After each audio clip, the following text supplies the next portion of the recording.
T-minus 3, 2, 1,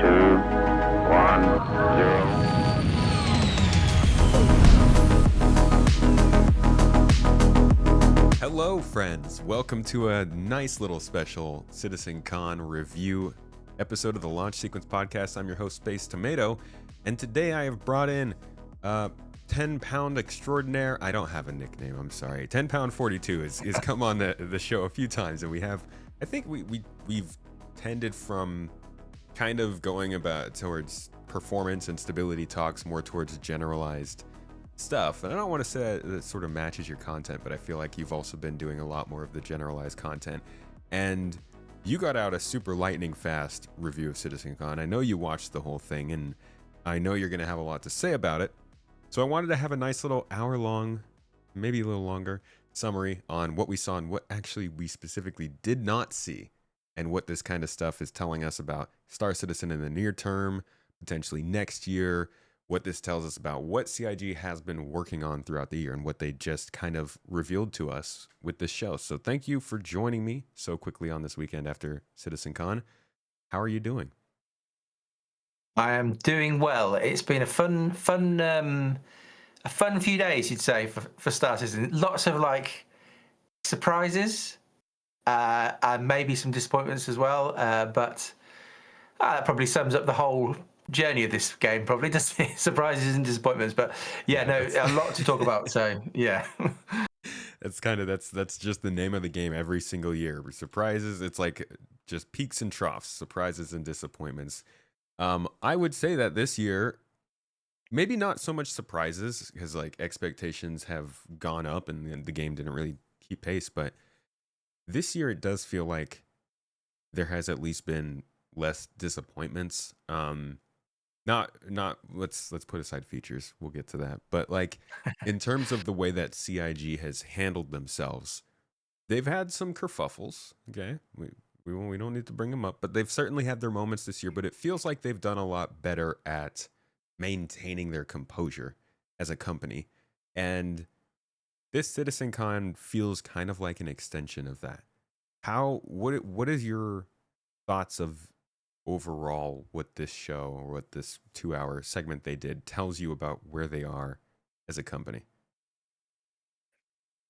Oh, it's a good question. So as a company, yeah. So in some ways, it was because in my head, just because of the name, I always have in my head the idea of a Nintendo Direct, which is very like, I suppose, kind of culturally very kind of Japanese, quite kind of like rigid, quite here's some stuff, bang, bang, bang, and it kind of felt like that. Apart from the kind of Jared Link sections, which were just like classic Jared, which interludes. Some people hate. Yeah. Some people hate it, some people love it. I don't. Sometimes I feel one way, sometimes I feel the other. Yeah. But yeah, it definitely felt like when it's all pre-recorded, it just gives them the ability to really kind of nail probably what they want to say, which probably means that we should read into some of the things they did say. And there's a few things I think that I've watched it through a second time today, and there's some things in there that I missed on the first time through that I think are quite significant. So yeah, there's loads to talk about here, but yeah, I wonder if they'll stick to this next year. That's an interesting question. I don't know what people think, but I think they might prefer doing it direct rather than doing it live, because it just allows them to say what they want to say and not get caught up in anything else. And obviously doesn't take as much time for the devs, costs lots of money to put on live one. It'll be interesting to see what they do, at least. It's actually interesting to me that we didn't do it live, yet it felt like there was still fluff in there to kind of keep the pacing at and I'm not gonna lie, stretch it a little bit, you know? Yeah. That was interesting to me. Yeah, they didn't need all of the Jared bits. I think people would have been happier if they were just a bit shorter. It did feel like you're stretching this out, and why is that? Because you haven't got much to show. What's going on? Yeah. It's not so much that I'm like opposed to having fun. I like the enjoyment and fun of it. But especially this year when I don't want to say tensions are high, but expectations kind of are. I will fully take some of the blame for setting a little higher expectations based on how quiet they've been the rest of the year. And I think that Yeah. was there were two possibilities, right? There was either this CitizenCon showed more of what they've been doing this year, which is a focus on content, quiet on features, or it gives us a window into this development that they are not telling us about throughout the year. Unfortunately, it became the latter, and Yeah. I think that disappoints a lot of people, but I don't think it's necessarily a bad thing. Yeah, it really depends on how you look at. There's so many angles to this. It's crazy. Like, there's the angle of, like, somebody put on one of the comments. They were like, it was the best ISC ever, but the worst CitizenCon ever. Yeah, That's not a bad summary of it in some yeah, ways. You've got the angle of, was it worth gutting ISC all year for this? That's an angle. You've got an angle of where are the features, and then you've got the angle of, like, if you want to play the game. Well, people who want to play the game regularly, the future over the next 12 months looks great. There's loads of content going. But if you want to follow the game's drive towards 1.0, you've got to rely on just a few vague statements from Rich Tyler and Chris. Like, there's so many bits to unpick in some ways, yeah. and they go in different directions. Some are positive, some are negative, depending on how you look at it. It was a really interesting event. Yeah, I think it's one to digest for a little while. There's, like you said, there are little things in there that may have been mentioned that I think are possible crumbs of stuff that happens in the future. Yeah. Like you said, it's pre-recorded, so I want to read more into them, but not so much. Like, there was one point where they mentioned that they wanted to change the way that resources were spawning based around how they've changed their rock scattering, and I'm like, okay. See, now that could be significant for mining, because this means that maybe the rocks that are used for mining are not different from the rocks of everything else on the planet. It could. There's a lot of ways you could read into the things that were announced here, and that's usually a bad idea when it comes to Star Citizen. But it also, again, it feels like they're more competent, and the things that they're saying at least are being held more cautious, right? Did you feel like this show had the same bombastic sort of, like, trying to impress the audience that the CitizenCon normally does?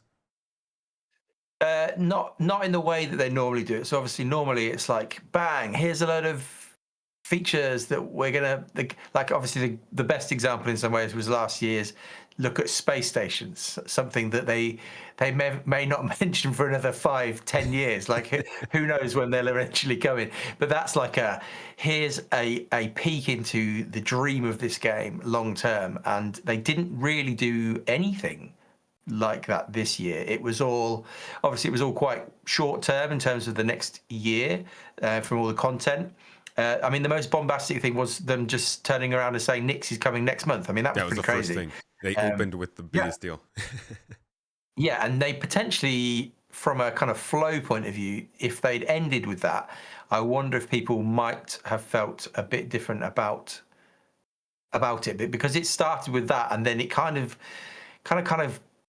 slowed and kind of ground to a bit of a halt as it kind of went on, and it kind of fizzled out a bit. So it was almost like a wedding that just went on, and God. could have ended a bit earlier. There's a reference. Um, Yeah. why do you think that is? Like, what? It kind of would make sense to talk about the faction. Like, when they did CitizenCon, I think 2021, it's either 21 or 22. They covered a lot of the stuff in Pyro, the space stations, the outposts, the Yeah. factions. And then at the end of the whole CitizenCon, you kind of got this feeling that they were going to finish it up with, like, and then you'll get to experience all that next year. Because the whole time you Yeah. have people going, this sounds great, but when? Okay, that's cool, but Yeah. when? You're telling me this is great, but when? And then to finish all that with next month, it's a mic drop moment. It's kind of interesting that they opened with that. Yes, it was. It was interesting, and I mean, ultimately, this is. Sometimes you think, you talk about how, like, almost professional, more competent they're coming, but they are, but basically just a bunch of people trying to do their best. And I think there'll be mistakes that they make every year that they might look back on and be like, well, that seems quite obvious now. We wouldn't do that again. Hmm. I mean, in some ways, it doesn't really matter. I think the fact that Nix is coming in next month was a shock in a really positive way. I mean, maybe we should talk about the fact that whilst that's really good, they kind of then they went on to say that, well, actually, it's coming in very bare bones, and they at one point even compared it to Pyro and said, well, unlike Pyro, it's going to come in quite bare bones, and then we're going to build on it over the year. It's like, well, hang on a minute.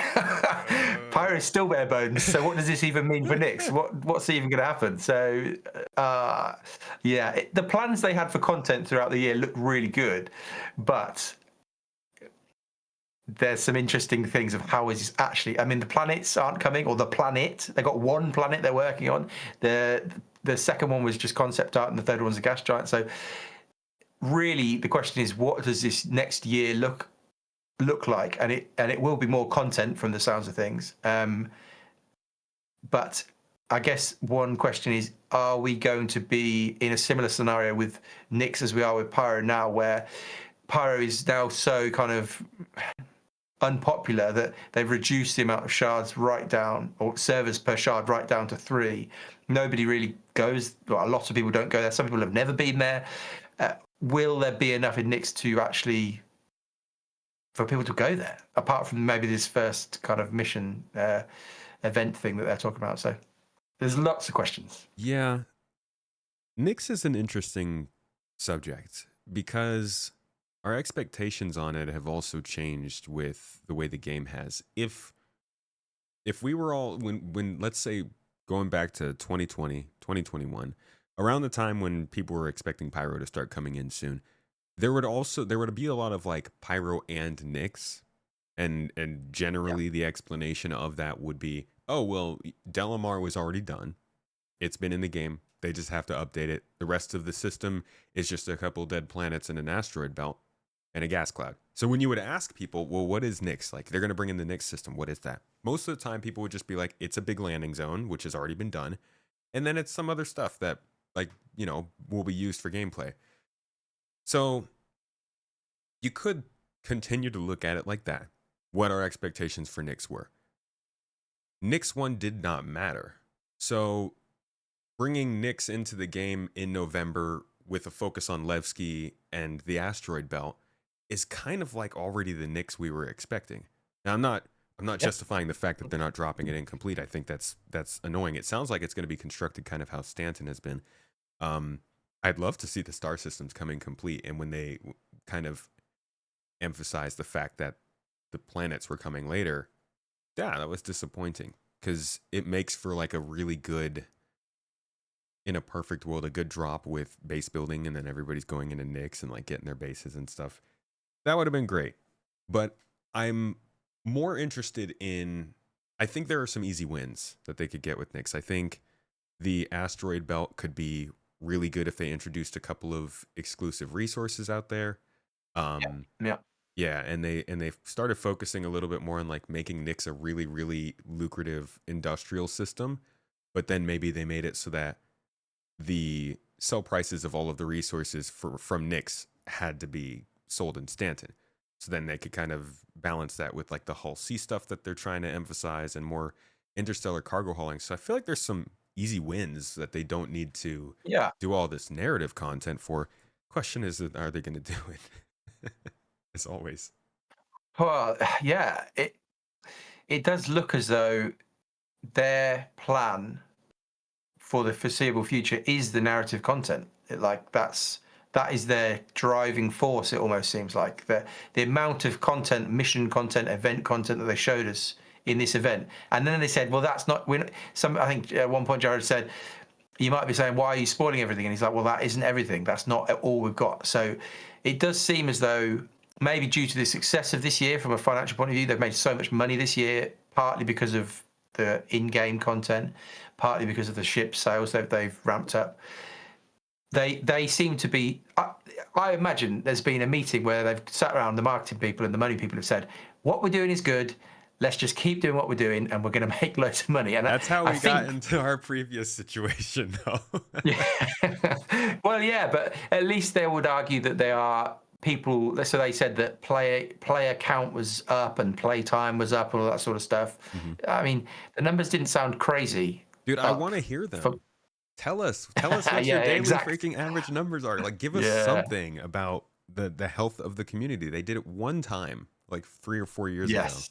and Well, I would like to know. I don't think they were going to.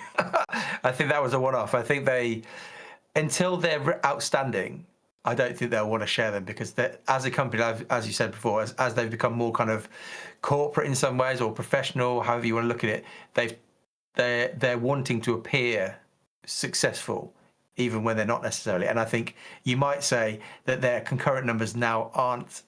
If people knew them, they might be slightly embarrassed by them. I don't know. I think we could see, but I think they're higher than they have been in the last couple of years, but I don't think they're Yeah, as yeah. high as they were in like 2022. I think it was. It was like their big breakout year when a ton of people were joining up, and that's not bad. It's how it is. It's that Yeah. whole argument that people have that they don't want to complete the game because they make more money this way, and you're like, well, think about how many people are going to want to play it when it's actually a finished product. It's insane. It's crazy the scale Yeah. of how that changes. For sure. Just to cycle back to one thing you just mentioned, you talked about you prefer it if they brought in systems all complete.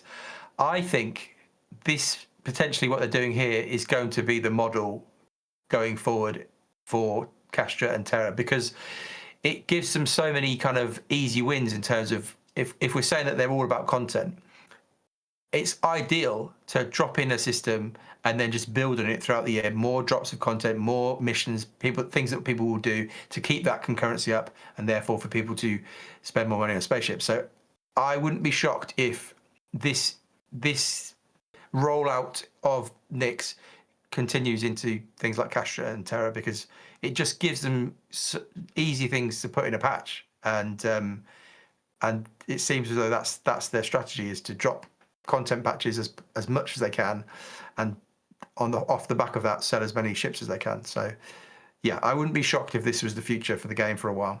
I mean, you just laid it out earlier in the podcast here. They realize it's working.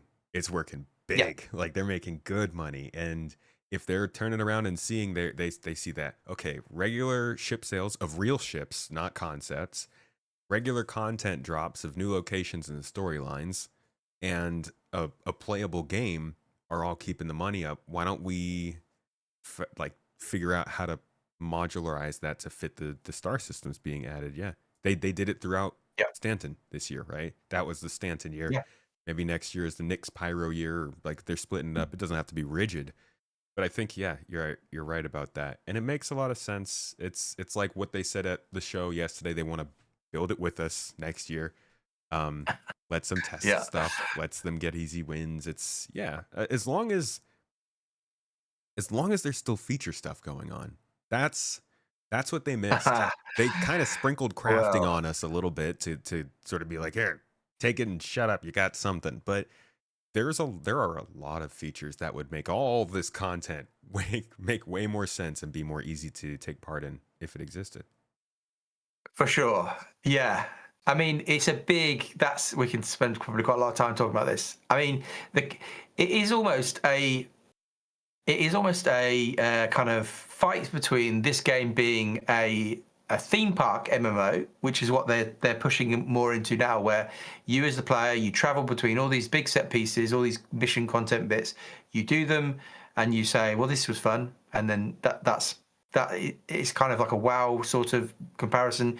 Content is created for you that you run through, versus obviously the sandbox style, which maybe something more like Eve, where it's just like you've got this wide open universe, you do what you want, you can do all sorts of stuff, it's up to you to completely define your own gameplay. And for a long time, CIG would talk about emergent gameplay being such a real, that you couldn't almost go more than a few weeks without somebody from CIG saying, we just love the emergent gameplay that emerges in this game. Emergent gameplay, what a wonderful thing. But they've just gone, they've just slid to the other side and said, we're going to fully build out the theme park. And some people really love that side of things, and some people really love the sandbox side of things. The sandbox is completely dependent on the features. Yeah. Like the sandbox only works if they get more features in. As a sandbox game right now, it's so lacking. But as CIG have discovered, if they just carry on with the theme park side, then they can put that content out and it's successful, as we just said. So Yeah.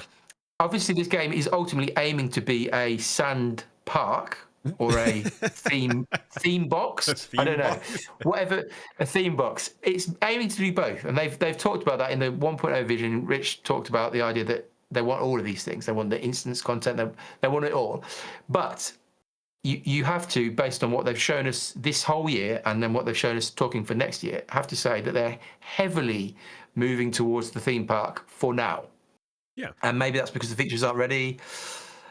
Yeah. So, and with the instancing, I think that obviously the focus on instancing tells that to a lot of people as well. It makes that sort of thing easier. I think this is a whole segment of the game that actually it probably deserves its own podcast episode to talk about, because it's one of those constant debates of Star Citizen, PvP versus PvE, NPC led missions versus all player economy. Should it be a sandbox or a theme park? Should it have, it's all kinds of stuff, all freaking kinds of stuff. And I think that what ends up happening with this game, or games in general maybe, is like we start moving in a direction where they handle this kind of stuff. Clearly they're moving more towards the narrative stuff, the theme park stuff. But do you think that they would actually just ditch the sandbox and like the features they've talked about that work with it? Or do you think that it's just a period of time where they are focusing on getting at least a foundation? I'll let you answer and then I'll say my bit. Yeah. I mean, that is the 800 and however many $1 million question in some ways, isn't it? Because again, what they're doing now is so successful from their point of view. Jared obviously pains to say this has been the best year ever for Star Citizen. I would, if the problem is, so many people are here because of the sandbox, and the sandbox was the dream of the game for such a long time. It's only really in the last few years where they've pushed more into the theme park. I think people would go ballistic if they slowly dropped their plans for things like base building and I mean, the only scary thing might be that the vision for crafting that's coming in is so tiny now. They've reduced it right down in scope just to be FPS weapons and armor and stuff. You could say that there is a chance that as time goes on, some of the vision for 1.0 they might reduce to make it more feasible and deliverable. But I really hope not. I'm here much more for the sandbox than the theme park. I mean, I'll play these missions, all the stuff that they showed. I'll go and run a load of stuff versus Vanduul ships, and I'll enjoy that. But for me, the dream of this game is based on the sandbox stuff. I want to build my own base, probably on Nick's one, because it looked amazing.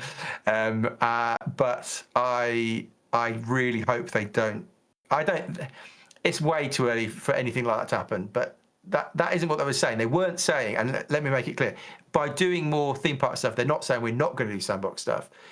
I think that's just what they're focusing on now because it's working for them right now. But if they were to drop the sandbox, I think people would go nuts. What do you think? Well, that's what people are believing already. It's almost like the combat stuff, Yeah. right? There's been a lot of combat. Obviously, they focus a lot on combat in Star Citizen. We both know a big part of why that is the case, but you'll see regular discussion every time I go into a thread that's talking in some way about the direction of the game. Excuse me. You'll have people who believe full-heartedly that this is just becoming a combat game. And yeah, I understand if you're in a specific mindset or visibility range of the game, like you don't touch in every time you see the major trailers.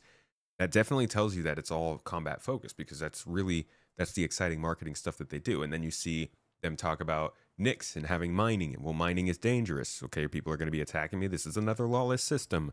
And if the information is not clear and in the game, then it's hard to get out of the mindset, that spiral of like, it feels like everything is focusing on combat. this must be becoming just about combat. So I could see the same way that Yeah. would hit people when they feel like there's no features being added. It's all narrative. It's all theme park related, sort of org focused stuff, as some people will say, and thinking they'll never turn the corner on that. I do understand the worries, especially like you said, how they might simplify it a bit or water it down or cut back on some features for 1.0.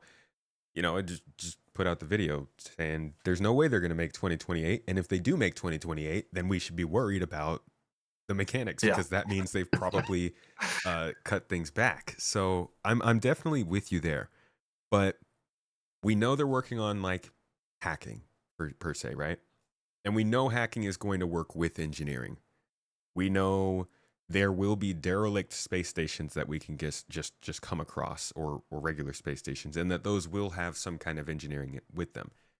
Maybe it's a bit of a stretch for me to then think there will be like sandbox opportunities for us to play with the engineering systems on space stations and stuff. But I look at the stuff that we know they're working on, and even if it's taking a god awful long time, it's got to be useful in some way, right? In the future, like we know there's Yeah. going to be open space, and the game is never going back to that original sort of everything is an instance vision. There's still going to be this open, free to explore and travel through space.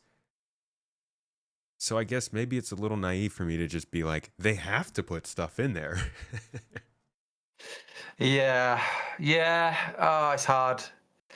I mean, the only thing you can do, probably the right way to look at this is to say that they did this year and last year talk about their vision for 1.0. Last year they laid out a whole thing which set out a game that included all of this stuff, both sandbox and theme park stuff. And this year, Rich Tyra came on screen and said nothing has changed from our vision for 1.0. And Right. so, yeah, you're right. People will look at what they see in front of them. They'll look at what's coming into the game like immediately each patch and say, well, it's all been combat, it's all been this. But then, for example, last year there was a load of combat stuff, and then we had a whole massive mission about cargo. And so you can't just look at what's immediately in front of you. You have to look at what they've said. You have to look at what they're still saying, probably more importantly, because what they've said can change. But if Rich is saying in that little segment he had, he was almost like defending instancing in that section, which we can talk about in a minute. But he also was saying the vision is still the same, nothing has changed. And so, like you say, it's happening eventually. We just kind of have to wait. I don't think it's time for complete panic stations around the vision of the game. But people will say on the instancing thing, well, they'll just say, well, all we're going to be doing with open space and the sandbox is traveling from instance contents to instant content. But again, that isn't the vision that they've laid out for the game. They've laid out that it will incorporate both instant stuff and open stuff, PvE, and they've laid it all out. So, yeah, just look what he said. That's all you can do, really. Well, do you think that was him getting ahead of the kind of inevitable reaction that they thought people might have with not showing features? Feature stuff. Or I guess just the 1.0 stuff, really, that they showed last year. Yeah, I think they probably knew, looking at their kind of plan or their edit, they probably had this edited fairly far in advance. Jared has been working on this for months, more than half a year, long time. So they probably knew what they were covering, and they probably knew the community. I wonder whether they watch everybody's prediction videos and they go, pants, they're all way off. We better say something. Yeah. Because everyone's like, they're definitely going to show baseball. They're definitely going to do a big, and then they're like, we're like, no, engineering for sure. They're like, I think everybody thought they were showing engineering, and I think Jared, I saw a tweet earlier of him saying, well, we've shown it loads before, why would we show it again? It's like, I mean, well, people still expected it. we've seen it plenty, but we still have not seen it play out like in a real gameplay environment. I think CIG misses that needs to happen at some point. It can't be excuse me, the gameplay that we do can't just be something that like we make up. It can be. I don't want to, that sounds wrong. We should be coming up with our own way of doing things because we're players and we break stuff and it's insane. But I feel like they should also give us some kind of a demo of the gameplay that they have planned and like talk about what they want or expect players to do in certain situations, because then it might affect how we test those things, but at least it guarantees that everybody's starting on the same page, kind of. Yeah, I completely agree. But let me just pause you for 1 second. I've just had this crazy idea Okay. that CIG, they could have a weekly video show where they show us what they're working on in development, things like engineering, and they could talk about that in a weekly video show. They could I even don't call know, it something man. like Inside Star Citizen, maybe. They could do No, that. that doesn't They sound could show that us. that sounds too communicative. I think instead I would Maybe. say cut that whole idea down to 1 week a year, and then just extend it by a little bit longer. And maybe we could call it, I don't know, Inside Star Citizen Direct. Maybe, Yeah, maybe. maybe that's Yeah, what I we just. mean, This was Inside Star I, Citizen Direct. it kind of was, wasn't it? It kind of was. And there's a whole argument about whether that's been a good thing for this year. We probably don't need to do that now. But I did suddenly think, coming out of this CitizenCon, I suddenly started to think, I wonder if they're gonna actually do some Inside Star Citizen, looking at some of the feature stuff that they haven't shown us, because it's so noticeable, the lack of anything. I just thought, well, surely there's something to show us. Let's pause 1 second on that. Let me read you what they actually said, because this is the thing that I went through a second time and I picked out. Let me just pull up my notes. All right. This is what Rich Tara said. This is all feature stuff. Now, there's a bit from Chris and there's a bit from Rich. So Rich, in his section, he said this bit: I want to dispel a myth right here, right now. Features are still being worked on quite heavily, whatever quite heavily, in the background, from radar and scanning FPS, the new quantum, to inventory, engineering, and crafting. And all of these features, these are his exact words, I checked this, and all of these features are coming very, very soon for players to get their hands on. What on earth does very, very soon? Again, remember, they've Hold on. pre-recorded this. I think we could just go back about 365 days and probably find out what very, very soon means. For a lot of people, it's going to sound like not until after the next CitizenCon. I would argue that because they've pre-recorded this, I would say that makes me suddenly think maybe something is coming that we've got no idea about, Don't because do it, Dave. he's mentioned all of Don't- those. Don't give yourself I did hope. it about Nyx. I made a video about Nyx like a week ago. It was like, I wonder if it's great. I wonder if somehow it's going to just come this year, and it did. So I'm going to just go. I've lost it now. I'm going to just go full on. But All the but years it of doesn't end there. disappointments, now you got surprised once and you're Exactly. going Yeah. full on. I've lost it. I've completely lost it. But it isn't just that. Let me read you this. This is from Chris at the end. Again, I think this got missed. Of course, we're not going to spoil everything that's currently in progress, and many features we haven't discussed today are in active development, like base building, social, and trade tools. I think they're the three that they knew everybody really wanted to see. And they're very much a priority. These, so again, this is exactly what he said. These, so he said base building, social, and trade tools. These, along with bringing the final polished features from Squadron 42 into the persistent universe, will make the next year the most exciting yet for Star Citizen. Stop the madness. That's both of them. That's both Rich saying they're coming very, very soon, and that's Chris saying they're coming in the next year on pre-recorded. This isn't like Chris is just on stage going, woo, the vibes are going. I'm just going to throw some dates out there. This is pre-recorded teleprompter, because you can see Jared was using a teleprompter as well.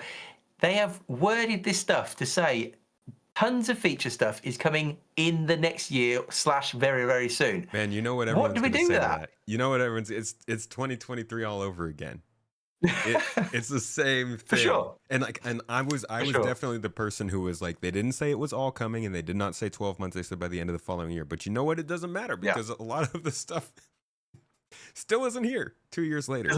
So like, cool. Yeah. Social tools. That sounds great. Player trading is amazing. And inventory, that's the one I believe they've been doing work on that, but that shows up in the monthly report. You know, they showed us a Yeah, glimpse yeah, of that even at the Inside Star Citizen Direct. Like yeah, yeah. that's I have confidence in that. Just like I have confidence in crafting because they were able to show us that stuff. But like social tools, that was concept art last year. I need to see a little more than just For hearing sure. like a vague statement from Chris. I do think that's a good find though. I think that could be very telling. I just like you said, what do Yeah. we do with this? Well, I'll give you my prediction because what again? This will I think like getting one prediction right about Knicks has literally thrown me completely off. I'm normally so He's shook. pessimistic. I'm normally 10 like pound is nothing's shook. coming. I'm all over the place. I think here's my theory of what could happen here. If everybody's feeling excited, this is the time. Lean in. Because they seem to be heavily, suddenly, out of nowhere, they've remembered that they've got a tech preview channel or EPTU, and they said that crafting's going to be there, Vulcan has still been there, engineering by the end of the year. They said that crafting will be in there by the end of the year. I wonder if they're suddenly going to actually start really using the tech preview channel to test out really early versions that won't come into the game anytime soon. So I don't think that crafting thing will be in game for quite a while, but they might run a tech preview test on it to get some data and then shut up about it for 6 months and it might come back. Yeah. I just wonder if they're suddenly going to start testing features in the tech preview like they said they always were going to. I just wonder if when Rich Tyra, who's quite measured normally, says very, very soon, the only way that's not coming into the game very, very soon, but it could be in players' hands in a tech preview very, very soon.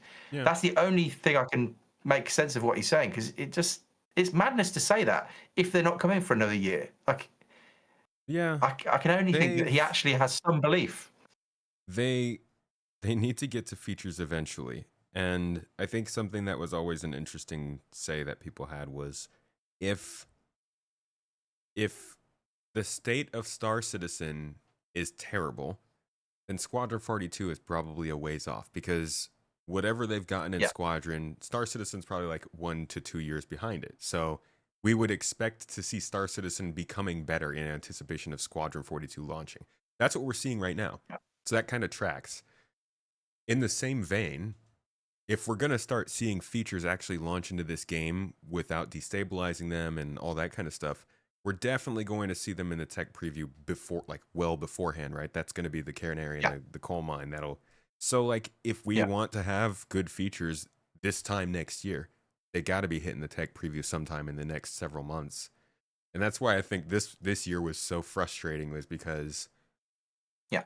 we still haven't seen anything hit the tech preview, which means any possible No, feature that would require it is more than say 3 to 6 months away. yeah. Yeah, I guess they're arguing, and what they've said that it's all behind the Vulcan stuff. They want to branch off. They want to sort their dev branch out with all the Vulcan changes in, Right. and then build on engine. I think that's their blocker in some ways. But yeah, it's going to be interesting because that's they've said. I don't know how many times they've talked about the idea of tech preview or EPTU.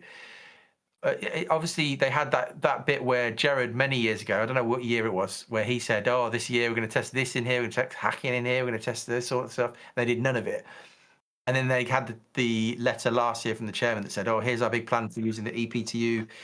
It'll be running it parallel alongside the live patches, but maybe they're actually going to do it now. Maybe it's just been delayed. Like maybe it's like Pyro. Maybe it just Maybe. had to take a while." I I do hope that the reason they didn't show us a lot of these features and the development of them here was because they didn't want to put the time towards it, and they've got things that they want that they do Yeah, need to show us. But until like it's just there's no video content, and that's rough. It's rough yeah, to know what's going on. I think I got more confidence from just that like 5 to 7 second segment showing us the inventory actually working than the last 2 months of monthly reports telling me that they were working on it. I was like, wait a second, that's functional. It might be interior, it yes, might be just held together with bits and scraps, but it's functional. It was concept art like 2 months ago. yeah. Yeah, I mean, yeah, I mean, it was a long way to go still, but you're right. The power of video versus like text is crazy, and I think they've forgotten that. They again, Jared said, "Oh, it's been the best year ever for the game." I would caveat that and say it's been the best year ever if you like playing the game. It's been the worst year ever if you like following the game's development. Yeah. And I think they think, or it seems as though they think that all it matters is that the game itself is playable. But they forget that a huge amount of people here are following the game for what it will become when it gets to 1.0, and they haven't got much interest in playing now when things get randomly wiped because there's persistence errors, or they're just not interested in the current gameplay coming in. So it's almost like they've just gone, stuff you guys who care about the long term of the game and where it's heading and the feature stuff. We lost the war, buddy. They for Maybe. years they were getting told, stop adding features, just make the things you have there work. And like I agree that that's going to make it more popular. But it does mean that everything else slows down. Yep. Clearly, guys, we're not happy about features not being focused on. but there was one feature that was focused on. It's a pretty big one. Big mechanic. Crafting is, like you said, supposed to be coming into the tech preview by the end of the year. They're hoping they can do that. That is a whole other conversation, to be honest. The tech preview, I guess we just kind of had. But crafting is important, not just because you can make things. That's just one part of it. Crafting is kind of a big part of economy because it calls for people to look for resources and stuff.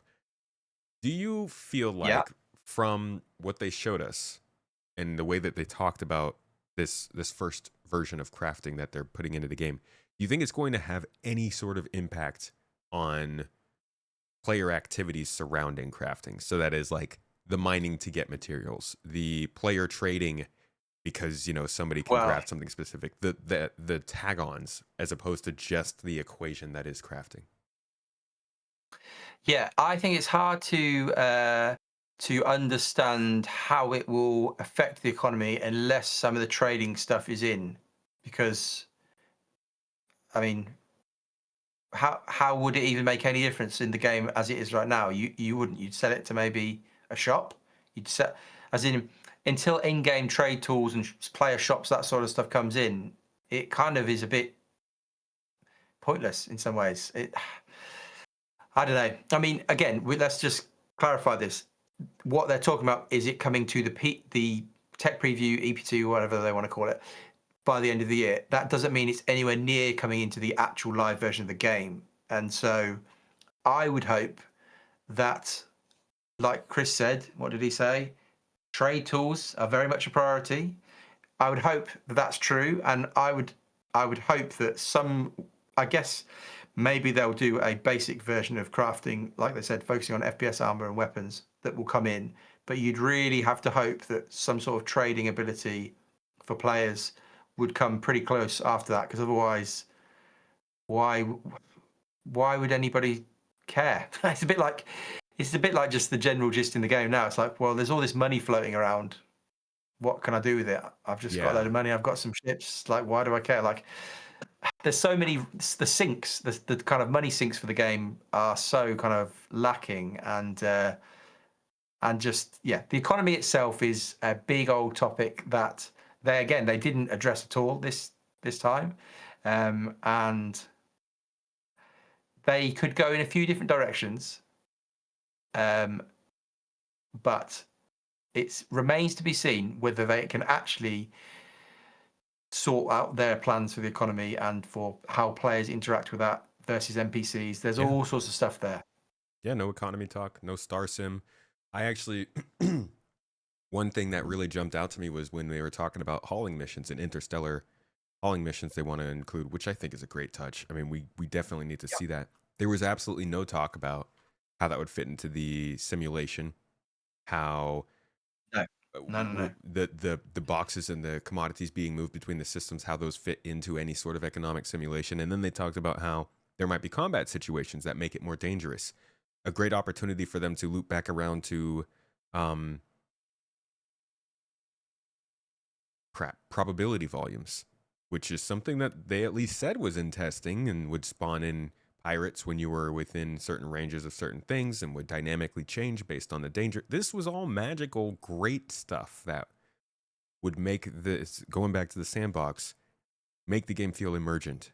Like it was unpredictable, and therefore you were encouraged to go and take maybe a mundane job because the variables that made it mundane were different every day. Fantastic opportunity to talk about that, and they didn't touch on it at all.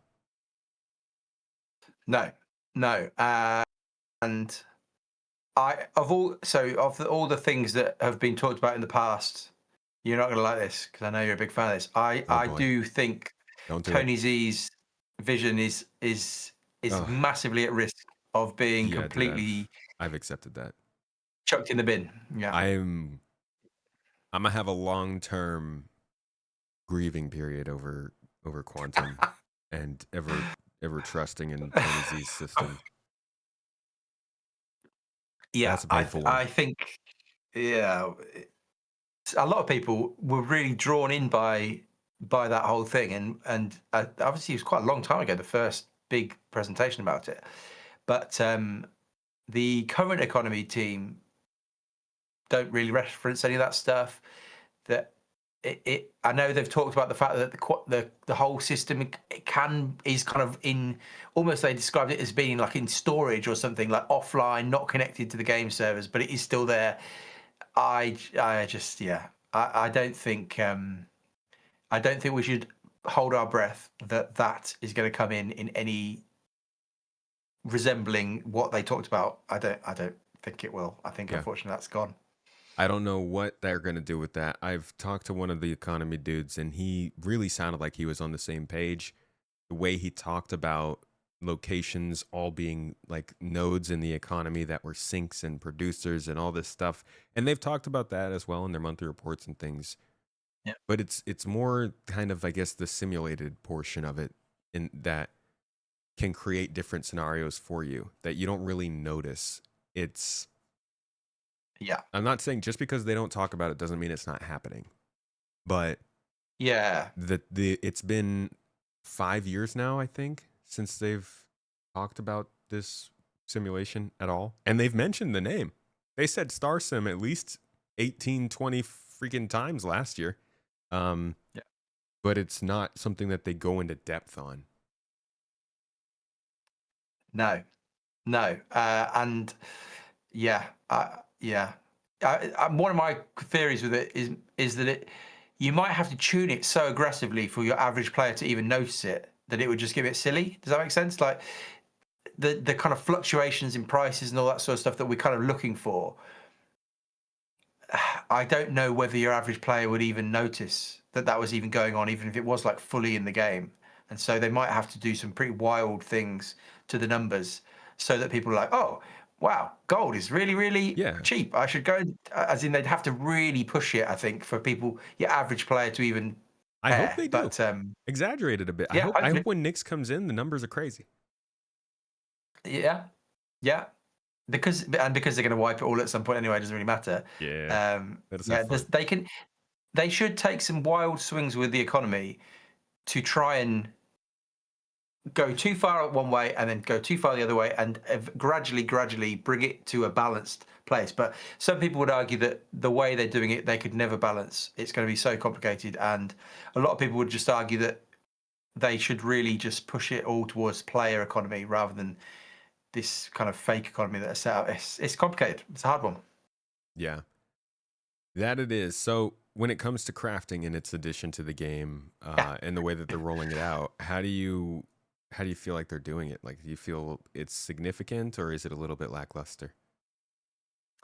Yeah, so they talked in a monthly report not that long ago about the idea that they're reevaluating the scope. Is that what Yep. they said? Yeah. And I think Basically. effectively effectively what that's meant is that they have reduced it down in its first form. It's tier 0, back to tier 0. Its tier 0 form, it will be just FPS weapons and armor is what they said. Whether that's just so that they can test it under those kind of conditions and then they'll expand it out to bigger items and all sorts of things, I don't know. But I struggle to get particularly excited about a gun in the game, if I'm honest. Some people I know will, but I don't think it's that exciting in the form that it's going to come. But if it is a stepping stone towards the bigger vision for crafting, then I'm totally fine with that.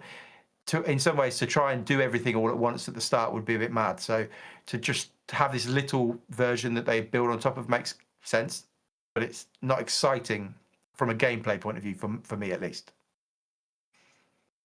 All right. Yeah. I think it'll be interesting when it comes to being an org. Not out of necessity, but I think, for instance, we have an org that like we know we have a uniform armor set. Yeah. I think it would be cool to, instead of requiring people to start at a place, or not requiring, but like suggesting people start at a place where that armor is easy to get, we have a part of our org that focuses on getting the materials and then crafting that armor and then keeping it in storage for the people.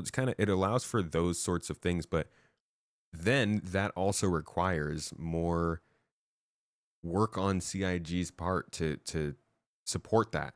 Because if you don't have base building where you can store all that stuff, then okay, we need to be able to store it in hangars. Well, make the functionality of spawning hangars and getting ships and vehicles in hangars easier so that people actually want to do that. It's like every time it feels like something is moving forward, there's the prerequisites that also feels like it kind of might hold it back. So I would say I'm excited for crafting, but I'm hesitant to say its addition next year is going to be like the big benefit of crafting that people think of when they think of it.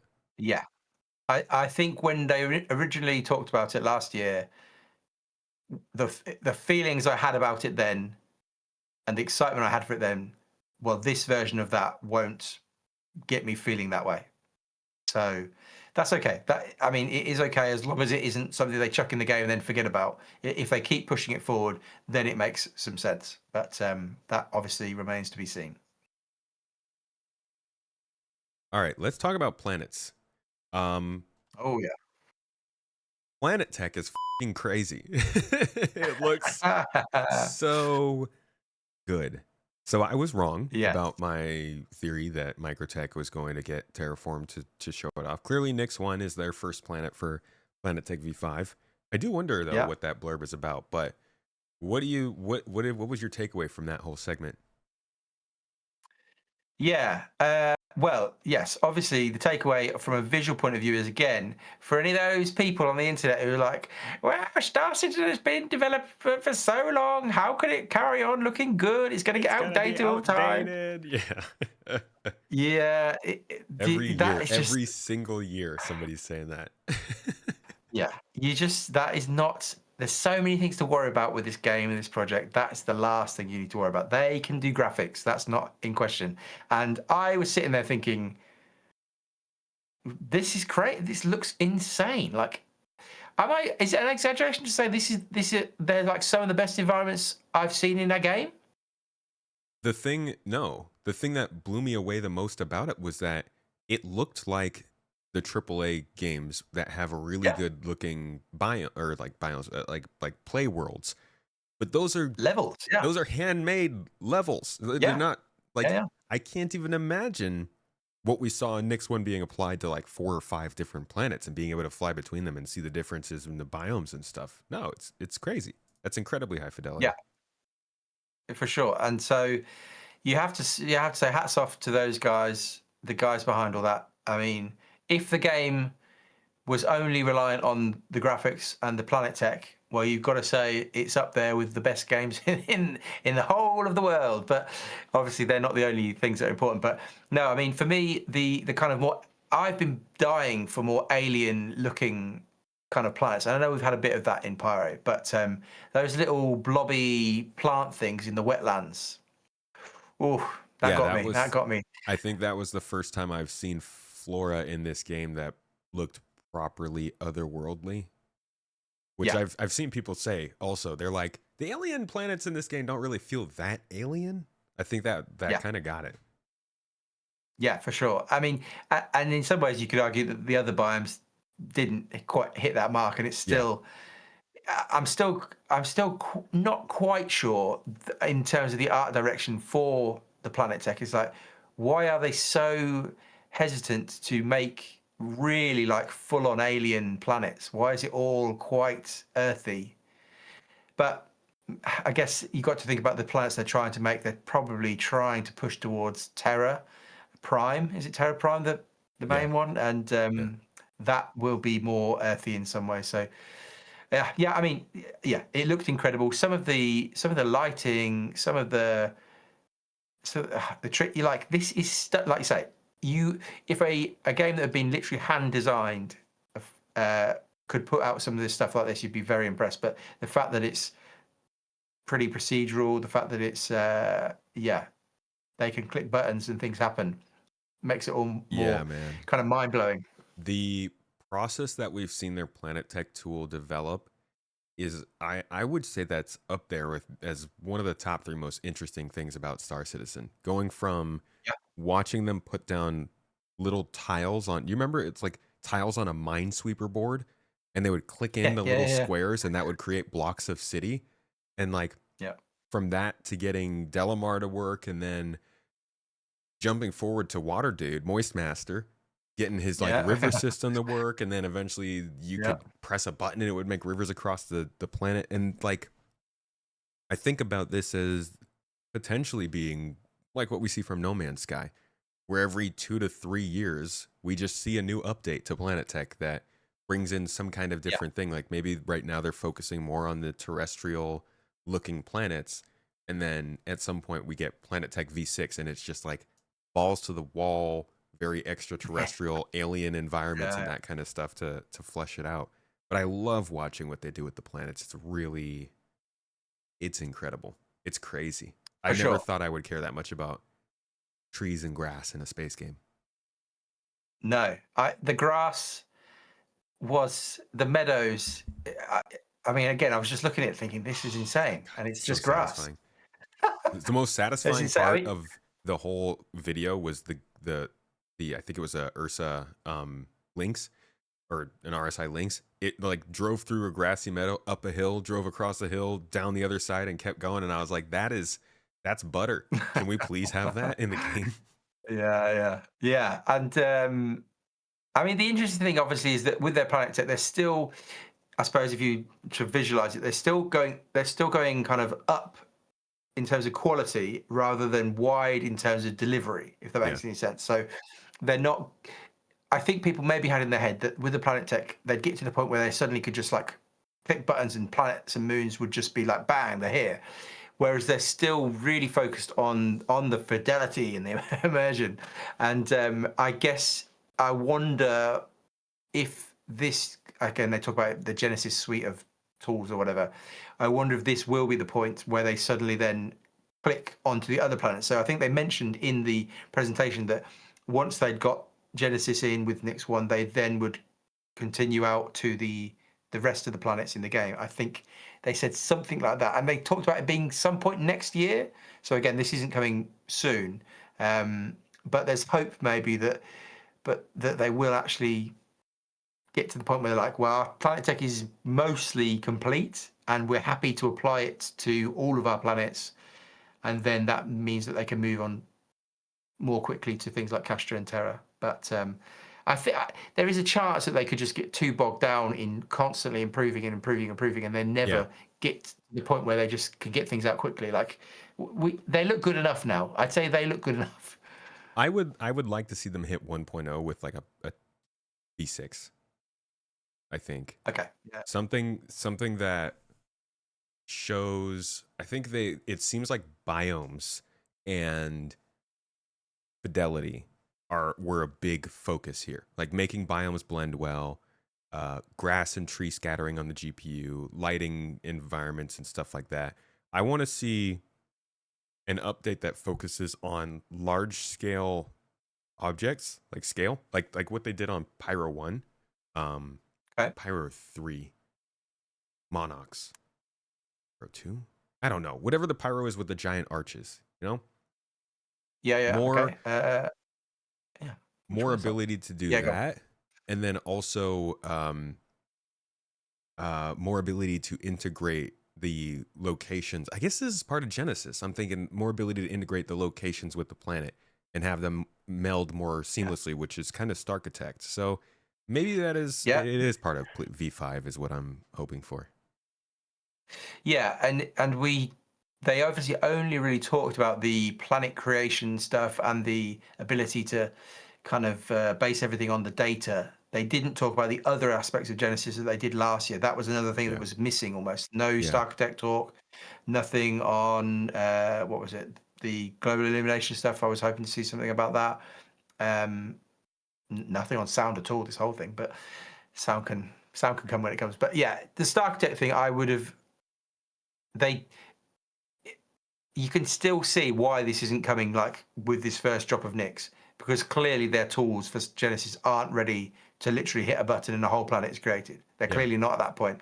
We didn't see any locations on Nyx 1 at all. It was all the biome stuff. And so, yeah, there's still a way to go, I think. There definitely is.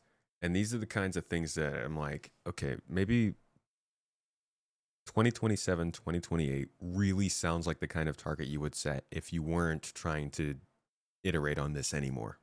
Like I don't look at what they're doing with Genesis and think that they can rework RCorp easily. It seems like that would take something more specific that they would work Yeah. on to get that planet to work right. And I don't really see that happening in 2 years. No, there is a decent chance that the game has all these incredible looking planets and then ArcCorp. And it's like, and you're like, you just say to people who are new, just like, don't go to that one. It looks like it's from like 2018. Ignore that planet. It doesn't look great, but everything else looks incredible. And then RCorp has the There's a best missions and stuff. well, not anymore. When now it's lost the municipal works, but Yeah, yeah, that's true. I they've talked about ArcCorp being a whole different use, a different case, and so yeah, could they take it out? Oh God. If it's that Could poor, they if it's take that it far out? behind, if it's that far behind the visual quality of the rest of the game, because it's funny, you sometimes now look at you look at footage from the game, and depending on where you are, the quality bar It does changes. vary, and so Yeah. Chris and his visuals, I wouldn't be shocked if it does a Delamar. Maybe it just, I mean, that's a crazy prediction. I think Yeah, I I don't know think about that they'll keep it looking good. I think what's more important or like the more difficult thing they have to figure out is how to make it be an ecumenopolis, but that still has wilderness because it's supposed to have some yeah, areas that you can move around on the ground. It's supposed to have bodies of water, and I think that the stretch of city that they need to figure out some way to have that replicate going around a planet like Hurston and going to bunkers and distribution centers and labs and aid yeah, shelters. Maybe yeah, not as yeah. much, not a 1-to-1, but there should be reason for you to go to other parts of RCorp than just Area 18. It's a whole freaking planet for like Yes. for literally like 2 square kilometers of walking space. Yeah, I mean, we don't want to get too bogged down with Area 18 and Narco, but if they're not going to pull off building interiors anytime soon, then you could make the argument to say that a Coruscant type planet isn't actually that interesting in a game like this, Mm-hmm.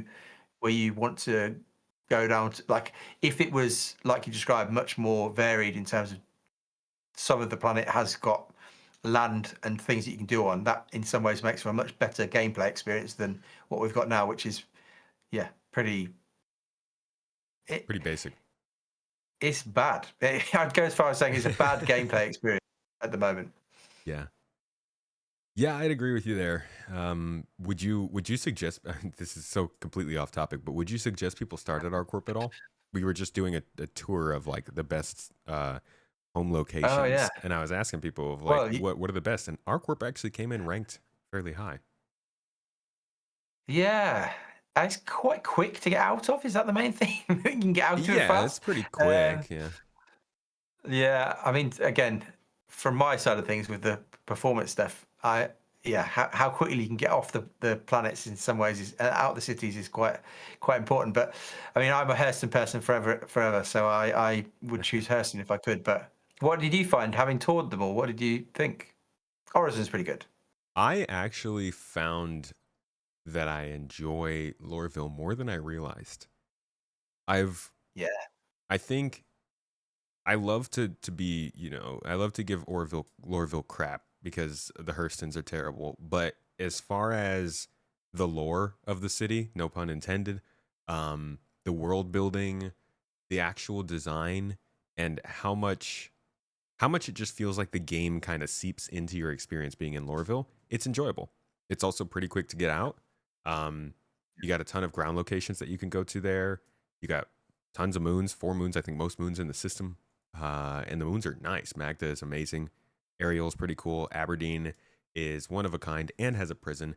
It's just Hurston it's in the center of the system, so location's good too. Yeah. So I would Yeah. say that from that criteria, Hurston does seem like the best choice. But I'm Arcourt boy through and through. See me. At me about it. No, until they take it out of the game.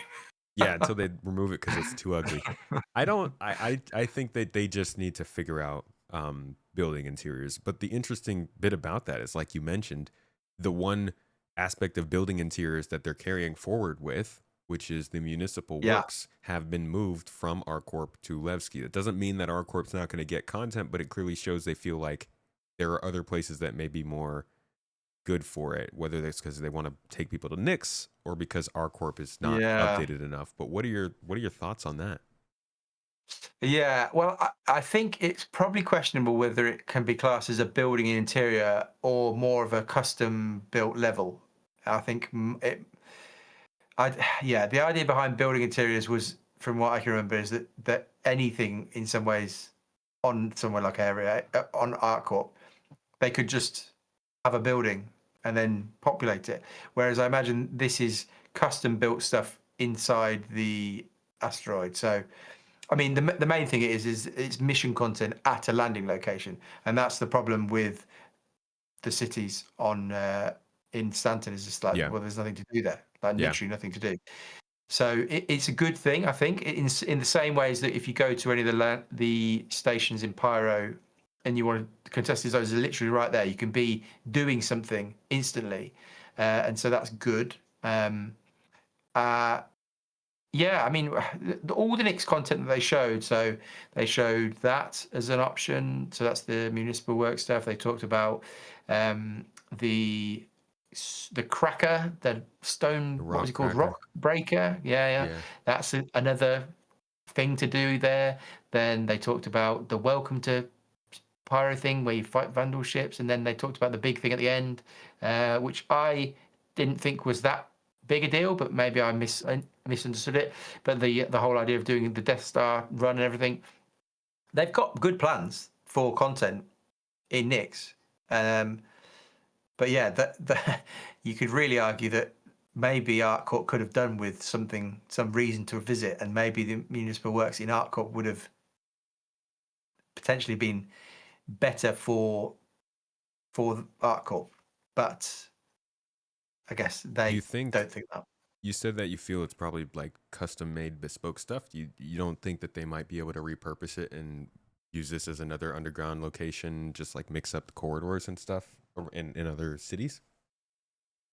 It's a good question. I mean, I can't remember what they showed. It was quite concept arty, wasn't it? Yeah. I imagine it will be quite like built into the asteroid that it's in, and so I wonder from an art point of view how transferable it will be. Hmm. But we won't know until it arrives. Yeah, it's hard to know. It's hard to know. They honestly, with the ASD locations, they've dropped loads of them um, into Stanton, Yeah. and they're basically they're copies of each other, and so maybe they would do that, but it.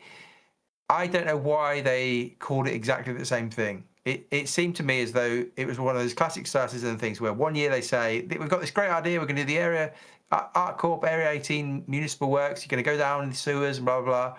And then they follow it up by saying, oh, we've slightly tweaked that and we're going to do it slightly differently. I would expect that it might be a kind of Levski only thing, but we'll see. We'll see. I think you're not wrong about that in the time being. But that does give them, it gives Pyro something to do from the landing zone.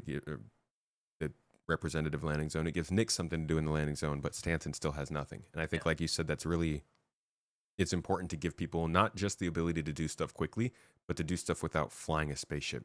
There's a lot of people who don't want to fly, and sometimes you just want to hop in the game and like run a quick maintenance repair mission down in the depths of the city. Yeah. Do you think Yeah. do you think that every city is going to have this stuff eventually? Yeah, I would think eventually.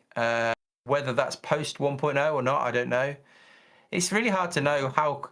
But I've been shocked in some ways by how much content they pumped out this year. And I started to speculate the other day. I don't know where I was talking about it, but I started to speculate that maybe the squadron teams who are working on locations have actually mostly finished that work, and they've been freed up to do all this stuff for the PU, and that's why all this stuff is happening.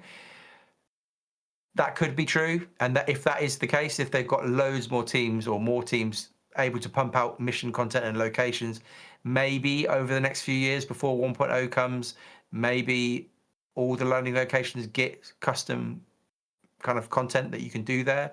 That is by far the best case scenario. Like you say, you do have to go quite a long way to get into a mission currently. If you open up at Area 18 or at Lawville or anywhere like that. So yeah, the experience on bizarrely the Pyro experience where you can just straight off get into something is probably what they need to do for everywhere, but it's going to depend on how much can they pump out over this year and then going forward over the next few years. I mean, we're saying it's interesting talking about the pumping out loads of content. The next year is going to be pumping out more and more content to fill out Nix. What does that mean for Castra? Does that mean they'll at the end of the year be ready to do something similar like we talked about at the start, where they'll just drop in a pretty empty Castra and then they'll start pumping out all the stuff for Castra the next year? How will they fit in sprucing up Stanton, especially? I think We can only speculate.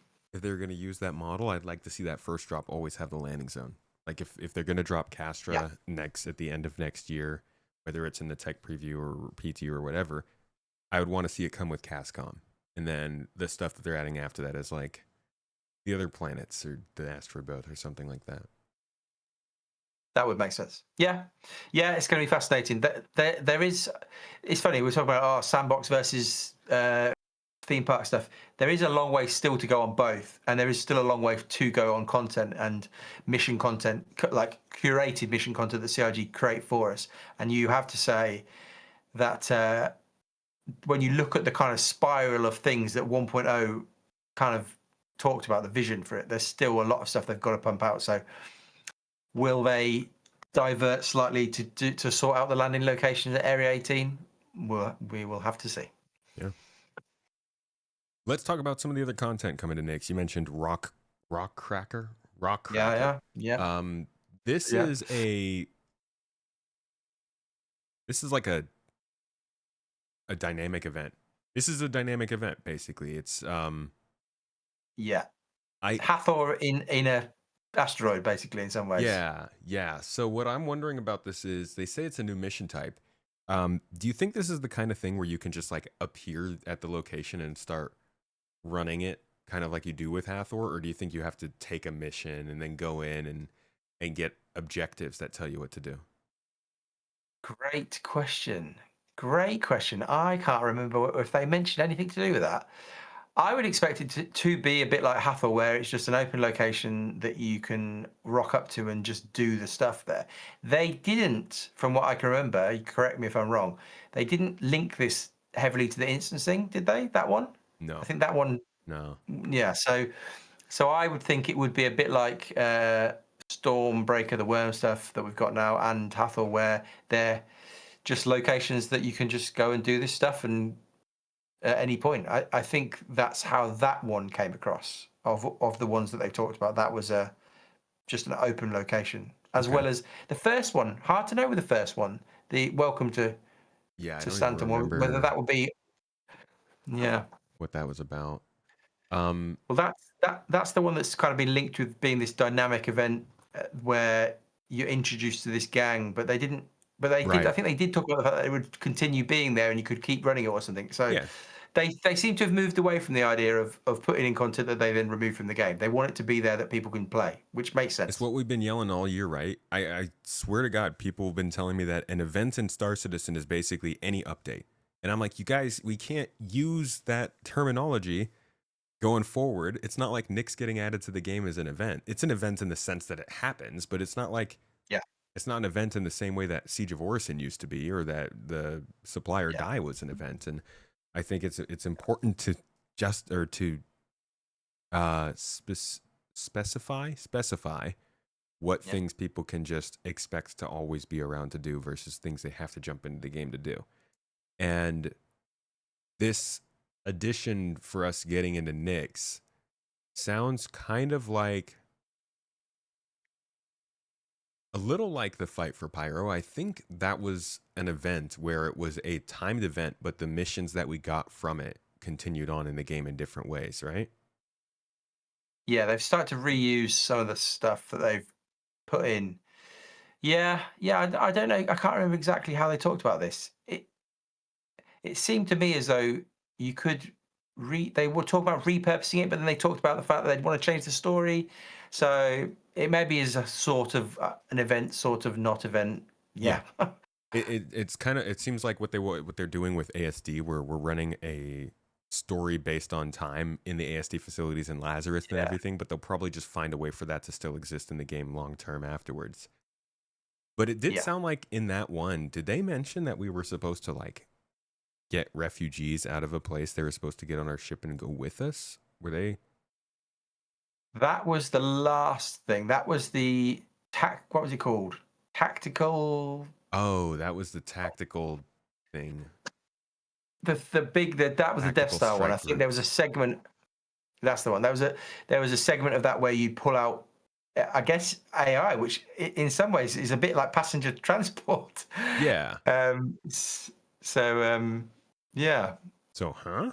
maybe well, yeah, that was a Like if random passengers, reference. if hostages can be referenced or rescued, um, just like we're talking about, that is definitely the kind of thing they can use for other missions in the future. Not even Yeah, passenger transport, literally just like search and recover, search and rescue kinds of yeah, missions. yeah, yeah, If you could just get an NPC to get on your ship and then get off when you get to a space station, that makes a big difference. for sure. Yeah, I think it was a bit unclear whether an AI ship would be the one removing them or not. So Mhm. it's possible that they just have a load of NPCs run onto an AI ship and then they despawn and you don't have to worry about it. But yeah, yeah, that event. So that one, the Death Star one, is effectively it's a bigger scale space battle outside of a station where you're actually attacking the space station, which isn't actually something we've really done before. Um, I was a bit in my video. I was a bit like, oh, is this? Do we not have spaceship content? I feel like we've got lots of spaceship content, but it is a bit different, I suppose. And the fact that you've got multiple stages, again, they seem to be obsessed with every single thing they do. There's always going to be some sort of FPS on station combat. Like, Yeah. But I think people that's a go dream. on.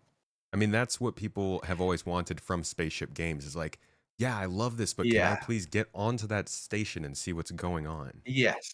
I suppose that is Star Citizen's unique selling point is that you can do that, get off the spaceship and run around. I think maybe the Rockbreaker one, where the fact that that features FPS combat, again, it's like I think if you're a miner, you might be like, oh, come on, can I just have Yeah. something I can do where I don't have to shoot somebody? I was going to But ask you about yeah, that. It's kind of it's Nyx is an industrial system, and I realize that they need to continue to build risk into these into the things that we're doing, but it feels like the risk that they keep bringing in is very conventional combat as opposed to the risks that you yeah, would think of when it comes to mining, or like the dangerous materials, the hazardous locations, and occasionally the potential of combat. I think that should be important too, but I can imagine it's harder for somebody who takes on mining to look at these additions and feel like they can still be just a pure miner. Yeah, get an escort, sure, yeah. or whatever, but like, Nobody's going to do that. Well, yeah, not and I that's not know true. Nyx is Not Nyx is a nobody. late game location too, so it's, I don't want to say it should be easy, but there should still be things that are challenging for miners salvagers, industrial players that doesn't necessarily push you towards combat, right? Yeah, I just wonder if they, as a company, haven't.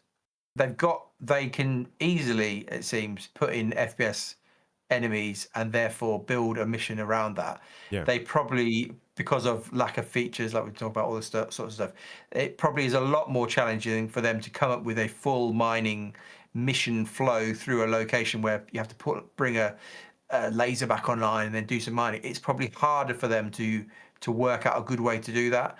And it's a lot easier to, and again, because they're working at a speed and they've been pushing out a patch each month, and next year they're going to sounds like they're going to still move at a fairly rapid pace.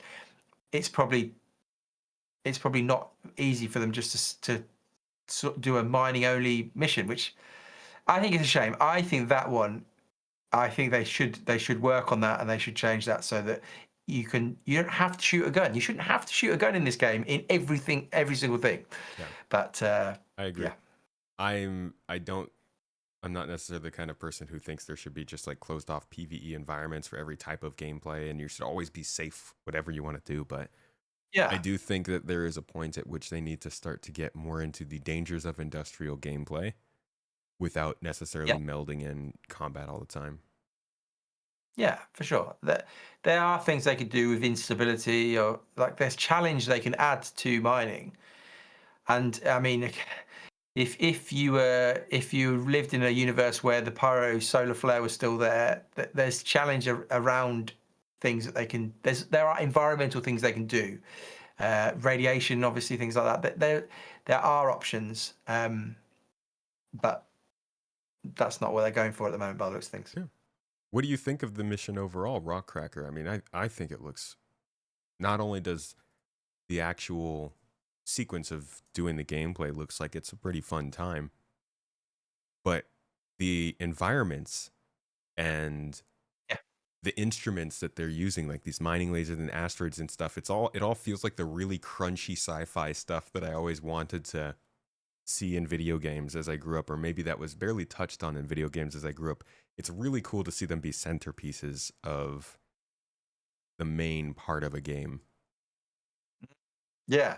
No, I think it is. I think it appeals to a lot of people, which in some ways is a shame why it can't just be a more purely mining based activity. But yeah, no, I think what they showed off for all of the different missions they showed off. There's real promise in all of them. But yeah, that one in particular, I think because they talked at the start about, oh, next is going to be more kind of there's going to be a lot of mining content. I think I personally was hoping that there would be, yeah, just pure mining content. And I'm just saying the same thing over and over again, but take out the guns. Take out the guns. Yeah. I love guns. I personally, of the thing that I love in this game the most, it probably is FPS combat. But I can see that a lot of people just don't want to go. They don't want to have to do it everywhere they go. Yeah, and you shouldn't have to. That's not the kind of game this is. A lot of people think it's becoming that, but it's not. It is still still based on a lot of different stuff. Speaking of which, or rather, despite that fact, we're gonna dip back into combat. Siege of Orison is a pretty exciting comeback, and it's coming back as an instanced event. So this is kind of an opportunity for us to talk about how instancing is going to change Star Citizen in combination with like Siege of Orison being a clear focus for them in terms of events. What do you think of this new version of Siege of Orison, first of all? Yeah, well, if anybody has played the old version of Siege of Orison, or it's had a few variations over the years, they added a timer on it for the start at one point where you had to kind of wait for it to start and you all went in together, which was supposedly to help the flow of the mission so that you didn't end up miles behind people who were just completing everything. You were just running around a wasteland with nothing to do. Right. Ultimately, it's never worked really from a performance point of view, but also from a mission flow point of view. There's always been issues with it, and so it is the prime example of something that instancing, in theory, makes a really good event. You go in with your group, however big, they can scale it up for you in the instance up or down in terms of difficulty, number of enemies, that sort of stuff. And you can run through a mission that takes, I don't even know how long. I don't think I've ever actually got to the end. There's always been something that's bugged out, or I didn't make it all the way through. But yeah, it's a classic. It's the thing that makes the most sense. It's almost like a clear example of what instancing can be used for in this game that makes sense. A PvE experience where you and your friends can run through something and not have to worry that some other player is either trying to kill you or has just finished the mission before you've even got started, which is often what happens. So I'm big thumbs up for me. It does raise the instancing stuff, as we talked about earlier, obviously raises a load of questions for people, and it raises questions that CIG wanted to kind of get ahead of. Again, they said, this isn't everything. We're not going to instant everything. But the problem with this game is, and I think Jared said this game is everything, or he said the game is everything, or is a game for everyone, or something like that. Right. So many people have different ideas about what they want to do in this game. And a big chunk of those people don't want to do anything to do with PvP. And so the game in its current state is a bit brutal for those guys in certain areas. And so if you want to try a mostly PvE experience, sometimes that's not very possible or very fun. Yeah. And so instancing allows those guys to engage in this game.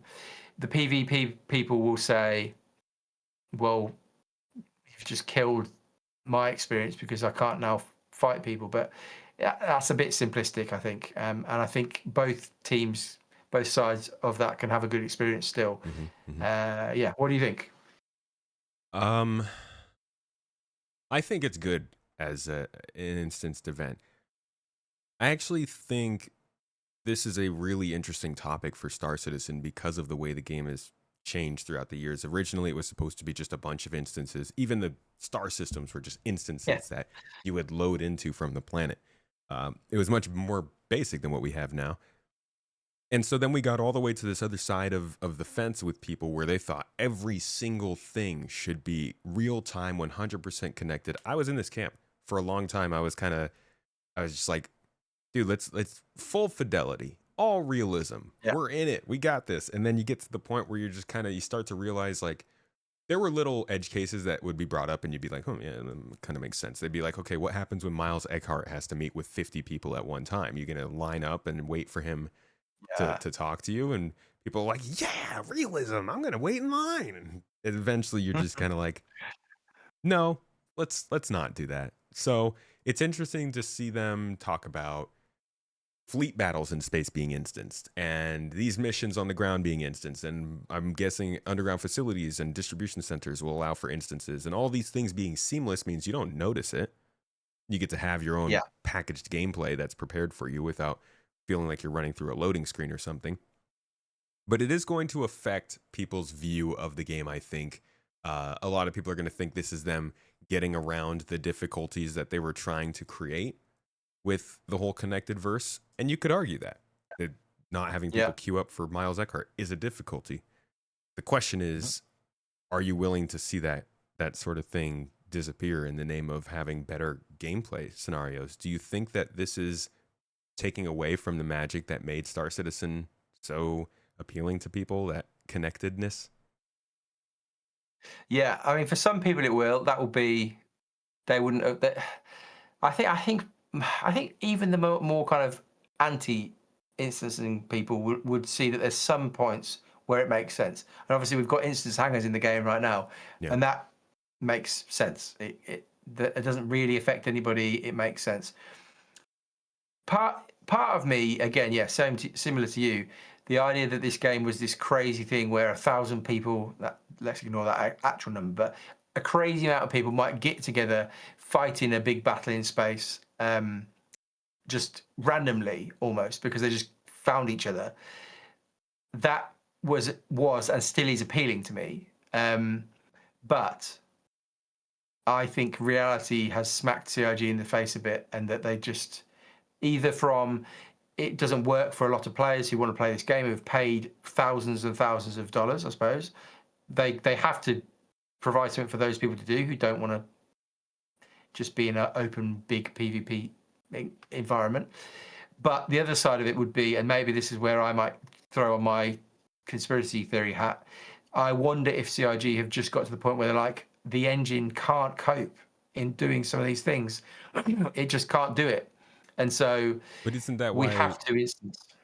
isn't that why server meshing and object container streaming are trying to split these things off from each other in the servers? Yeah, yes. And so I suppose the way to look at it might be that this instancing stuff, I think they talked about being like a bridge between static and dynamic. Yeah. And so it might be that as they go forward,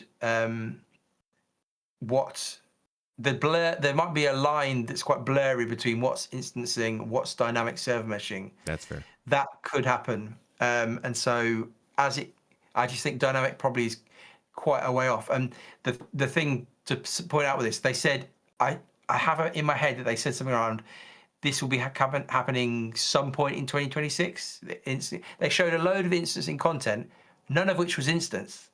That's the point. A lot of all the content they were showing, they hadn't nothing. The video they showed, they hadn't instanced anything, because Benoit was in an SEL a few weeks ago saying we're still working on it, we're still getting going with it, and so none of this is ready to go. But yes, the performance side as well is, it might be client side performance as well, because on your own PC, even if you're running the highest stuff, there gets to a point where the numbers get too big and it just all grinds to a halt. And so they might just need to control numbers more with instancing and not have some of the. I think people have in their mind that they, not that they ever expected to get to like the Eve numbers of like crazy battles or anything like that, but they were maybe hoping for giant space battles. And I wonder if there's some kind of reality setting in at CIG where they're just like, well, we can't really do some of that stuff on that scale that we maybe hoped for 12 years ago. This isn't necessarily to say that they're not going to allow fleet battles to happen in space, right? No, but they might, in order to support fleet battles in space, as they ramp up dynamic meshing and this instancing tech in some sort of combination, there's a chance to say that they might heavily rely on spinning servers up for bigger battles, but still they'll get to a point where they'll grind to a halt. So yeah, I mean, it's all speculation at this point, and like I said, none of this is actually working tech in the game or even in prototype. They showed us some videos of some ideas that they have that would include instancing. They didn't show us any instancing, so we're guessing in some ways. Yeah, it's still a little bit unknown what exactly their plans are, but I do definitely hope, I would expect that just because they're doing instanced content to maybe make it more curated to work on fleet battles and stuff, there should definitely be large-scale fleet battles able to be had in this game. I mean, if there were not, that would be ridiculous, at least with dynamic server meshing. Yeah.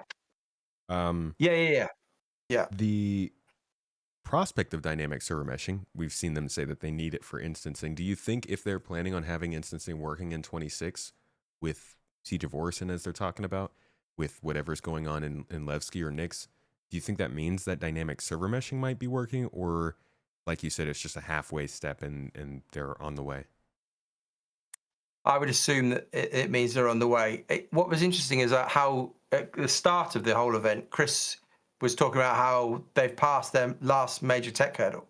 And so I think they maybe look at dynamic meshing as more of a like nice to have thing when they get there, rather than like an essential for maybe even something like 1.0. It could be that, well, go on. I just feel like that would be a very big pivot from what he said. As like, I don't even remember what year it was, but he made a letter where he talked about for static meshing, then dynamic server meshing, then that would allow them to make something like dynamic islands or something. You remember he was like kind of saying a capital ship could be its own server, and these would be like dynamic islands that could move around. So like, I would definitely be disappointed if he turned away from that kind of thinking. I don't think they won't do it. I wonder how much it's essential for their current plan of pumping out all this content, I suppose, is what I mean by that. I don't think they're going to obviously increase the system number without any dynamic meshing, and we don't know what they're going to do with the mesh configuration, all that sort of stuff. That'll be interesting to see how they do it. But I just wonder if what he's saying at the start of this event, Chris, where he's like, "Oh, we're now able to really press on the pedal." I don't know how, in the way that they're planning to deliver all this stuff and they're planning to deliver Nix, I don't see that they need to do dynamic like soon. But the question will be, will it be in for 1.0 or not? And again, we're in It guest better be, territory, I man. suppose. Oh, it better be. In my head, we still got at least 4 years till 1.0. And if we don't have dynamic by then, I'm going to be whelmed. You'd hope to have it by then. You would hope to have it by then. Dude, I'm hoping to Yeah. have it by the end of But next year. I would really? hope that Oh, they wow. would have some form of dynamic meshing, at least in the tech preview, by the end of next year. I think just based on what Benoit was saying, and I'm obviously taking them at their word is not necessarily the key to success. I'm not Yeah. saying that we should I guess expected is the wrong word. I'm holding their feet to the fire on that. Dynamic meshing Yeah. was communicated to us as being something that would come through to take over from static, and not in a long kind of layout, not on a long period of time. The way he talked about it was like static is a lot of the work, dynamic is kind of there to help alleviate the stress and spread things out. That being said, we also know it's a very important and unique thing that they're doing. So I don't know. I feel like Yeah. we should be hearing more about it end of next year, but I don't know. Yeah, you'd hope so. And I mean, the way I read I can't remember exactly what he said about it, but the feeling I got from when I watched that SEL with Benoit was that they were almost kind of starting on some tasks that it didn't feel like they'd made particularly massive progress on it, was the feeling I got coming away from that. So maybe that's kind of affecting my viewpoint. But I just don't know. I don't know how maybe this is more down to my lack of imagination, but I'm not sure I can see how dynamic meshing dramatically changes the gameplay experience that we have in the game right now if it comes in the current universe as it is. And so I'm just wondering whether they want to spend a load of time getting it right rather than rushing it in. But who For knows? me, The it's instancing stuff basically that's what I'm saying. The blurry line between the instancing and dynamic meshing kind of means that in some ways it is coming in a way next year, and it's all, right. yeah. Who Yeah. knows? I think that what is the point that you just made? I'm sorry. I was about to respond to the point you made right before dynamic and instancing being kind of similar. Uh, is it needed? Is it needed in the current version of the game? Oh, That's what I yes, was yes, asking. yes, yes, yes. I think for me it's more of a money question. Like Yeah. Okay. as they keep adding in these star systems, I guess they don't necessarily have to boost the player count, but I'm just thinking there's more content coming in. So players want to move around and do more things. It's more possible that you have to add more servers in for each system. And at that point, you have servers that are sitting basically unutilized at times. How much money do you want to burn? Like, Yeah. Yeah. you're adding Nix and then you add Castra. And if we don't have dynamic server meshing by the time you add Castra, are you willing to make every single shard be made up of 20 different servers? Or are you starting to pull back because you're spending too much money on the PU, which then affects the players? So for me, it's kind of like are you able to allocate money correctly for this to keep scaling question? Yeah, and that is a fair question. That is one of the major reasons they might push on the pedal to get it done.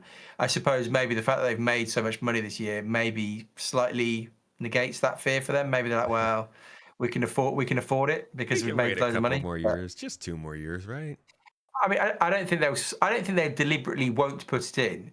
I just, in terms of CIG, obviously have priorities that they focus on, Right. and if we're talking about the idea that they're going to want to test a lot of things potentially in the tech preview channel over the next year or so, will dynamic server meshing be one of them? Will they say, well, actually, it's more important to do this or to do that? I don't know. All right, let's let's wrap this discussion up. We didn't touch on every single thing from CitizenCon. I think we hit most of the exciting things I really wanted to discuss. But I also think we both probably have plenty more content coming out talking about this and a lot more to digest. It's still just a day old. I need to go back and watch this again. I was like streaming it, and then also we had our watch party, so I probably missed some stuff. But to close this out, I kind of want to just ask generally from you, what stuff do you feel was actually missing from the show that you expected? Ooh. Yeah. Well, I mean, I'll touch on some of the things we've half mentioned quickly. I mean, we talked about engineering people were expecting, Yeah. but that again, they've argued that they've covered it already. What's the point? And maybe because it's coming in a tech preview in theory by the end of the year, again, will they suddenly start spinning up ISCs about little things again? I don't know, but maybe engineering is one thing I expected. The things that, again, Chris mentioned there, the base building, social and trade tools, the things that he said are very much a priority. I think he's saying they're in active development. We don't know what that means. Yeah. That could mean anything. Mm-hmm. That could mean literally anything. And so that when they don't show things, I get a bit concerned. And again, they're at pains to say, again, I'll quote Rich Tyler, dispelling a myth, features are still being worked on quite heavily. I don't know what you mean by quite heavily. Quite heavily doesn't sound like that we convincing. check on the Jira task every day. I would suggest that we're still at this point where Squadron, we're not talking about Squadron, and again, they didn't talk about Squadron. I would still say Squadron is sucking a significant amount of the air, of oxygen out of the air in the CIG world. And so when Chris says we're working, they're in active development, base building, social and trade tools, I don't know if I completely believe him. That's my controversial take on this. I think they've got plans for them, but the fact that they had nothing to show us, unless again they start showing, again, he's saying he's suggesting they're coming in 2026. I was shocked that we saw nothing. I wasn't shocked that we saw nothing on the social and trade tools. I was surprised we didn't see anything on the base building. I think that was the thing that people would assume. There'd be crafting, there'd be base building, but then maybe because what they showed with crafting was so kind of scoped down and so early, maybe that tells us where base building is at. I know last year we had some like visual stuff and it looked maybe a bit further ahead of crafting, but I imagine that was just visual mock-up for the event and it wasn't like. I mean, like he said, it was working in their client during their demonstration last year. Is that what they said last year? Yeah. When he was outside with the cart and they were building that little outpost, he was like, "This is currently running on the client, but we're using debug stuff for the developers." So yeah, interesting. Yeah, it's weird to not see it then. But where's that gone? Where's it gone if that's the case? So yeah, I mean that stuff obviously. Yeah. What for you? What was missing for you? What were the key things you were like? Oh, I wanted to see that and I didn't see it. I think the biggest was base building. Star Sim was also there. I genuinely think that the best thing they could have done was done a gameplay demo in Nix, but I guess they don't have the ability to do that. I think there's a lot of the advertising they're trying to do is not towards the people who used to get who they used to do, you know? They love telling us about features and getting us excited for the nerd stuff. There's a lot of people who want a good space game to play casually, and that's who CIG is trying to market towards right now. I don't think they should be by any means.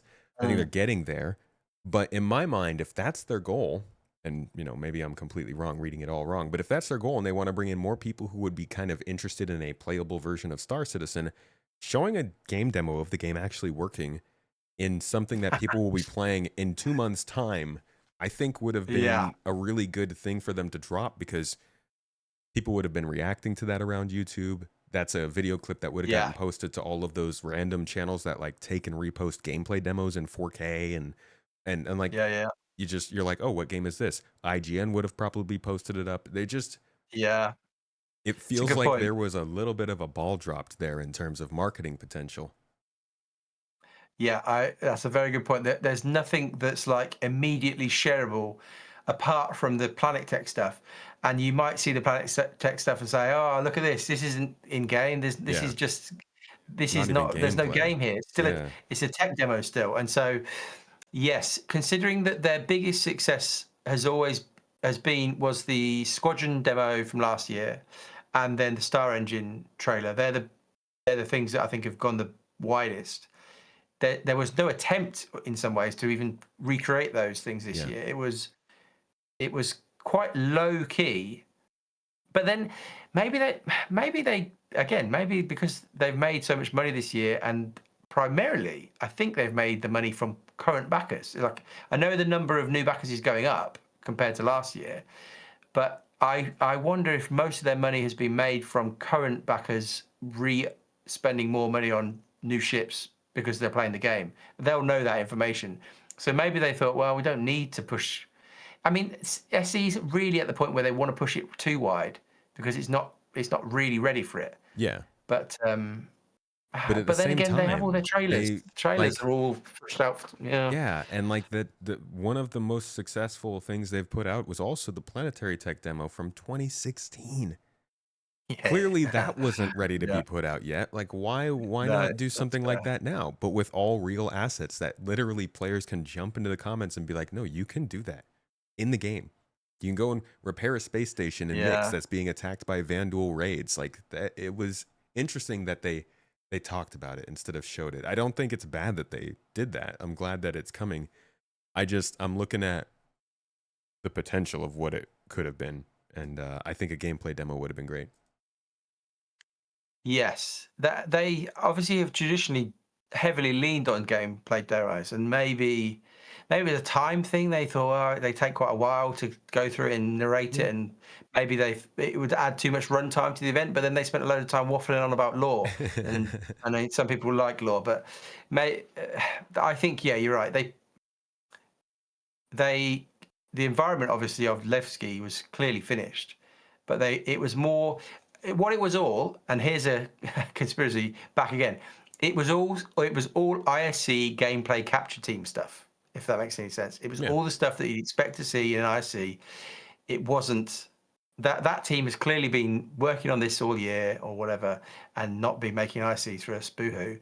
But it wasn't gameplay, like you say, and considering the company has so often been like, look, here's real gameplay. Look, it crashes. Look, it's real. This was not that at all, which is it is a good point. It's an interesting shift for their marketing. But I just feel like they're not ready to really. To be fair though, when Nyx comes out, there'll for sure be a dramatic trailer that they want to push as wide as possible on YouTube. So Yep. I don't know. Yeah, interesting. There's What choices if being made. overall? What?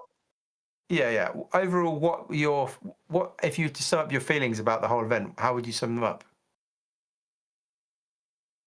It felt like a bit of a recalibration, um, and an extension of the whole year. This Yeah, really feel like it's solidified the direction they started with last year's CitizenCon, which was for 1.0. And then the fact that they are trying to get this into the point where like we could basically be playing Star Citizen 1.0. Not to say we have all the features or the expectations or any of the things that should be there, but they want this to be a game where people can jump in and play maybe 2 weeks every month and get some fresh content and get a cool update and maybe buy something and then go play their other games and then come back to it and do more of that. So it felt very much focused on showing what capabilities there would be to do that next year. Here's the content that's coming. Here are the things that are going to support it. And we're keeping it to 12 months, which I don't think they've ever really done before. Even in the years where they're like, this yeah, is all coming by the end of next year, or like most of this is coming by the end of next year. There was always the feeling with everybody that like some of it was definitely feeling far out. 2023, it was base building. 2024, it was space stations. 2020, it was NPCs flying ships around with you on board. You could go through every single year. this was the first year when I saw everything and I was like, that could all be in the game by the end of next year. There's nothing that's too crazy. It Yeah. feels like a recalibration to be a little more realistic, to focus more on telling people what they're actually going to be playing, and sticking to the quantifiables, the content, the things that are Yeah.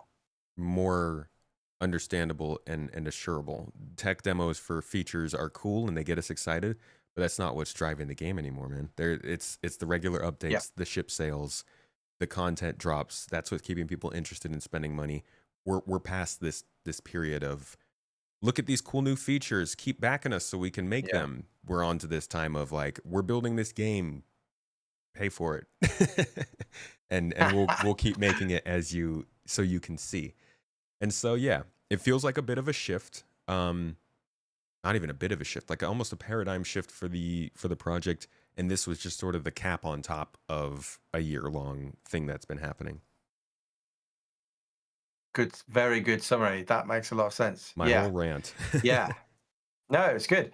Would you say that as a player of the game and a backer of the game, how would you agree with Jared's statement that this has been the best year for the game? Hell yeah. Emphatically. And again, Yeah. I am obsessed with the features. This was not my choice for the year. Throughout the year I've been saying, at some point we can focus on playability and content, but players are going to start asking for features again. And that was happening by like May. Yeah, it didn't take long. I don't think, I think they've done a great thing. It's not what I would have wanted, but I definitely think it's the best the game's ever been. You can easily jump into the game and find something to do if you like content or combat now.